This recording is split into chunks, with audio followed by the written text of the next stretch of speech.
മഴയെന്നത് റഹ്മത്തല്ലേ. ഓരോ മഴത്തുള്ളികൾക്കും കാവൽ മാലാകമാര് കൂടെ കടന്നു വരുന്നില്ലേ? ആ മഴത്തുള്ളിയുടെ പ്രയോജനം അവസാനിക്കുന്ന നിമിഷം വരെയും കാവലാക്കി മാലാകമാരെ കൊണ്ട് സംരക്ഷണ വലയങ്ങൾ തീർക്കപ്പെട്ട ഓരോ മഴത്തുള്ളിയും കടന്നു വരുമ്പോ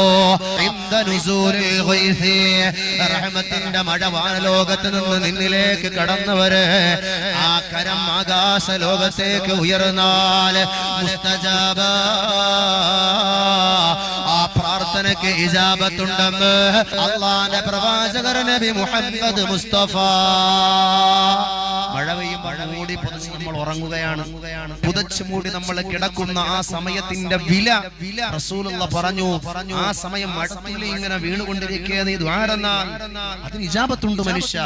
നമ്മൾ പഴംപൊരി ഉണ്ടാക്കുന്ന തിരക്കില്ല. മഴ പെയ്താൽ പിന്നെ പ്രത്യേകിച്ചു മഴ പെയ്താൽ ആ സമയം പഴംപൊരി ഉണ്ടാക്കി പെണ്ണുമ്പുള്ള പഴംപൊരിയൊക്കെ ആയിട്ട് വരുന്ന സമയം ഉണ്ണിയപ്പവും പഴംപൊരിയും ചായയും അതൊന്നും വേണ്ട എന്നല്ല പ്രിയപ്പെട്ടവരെ.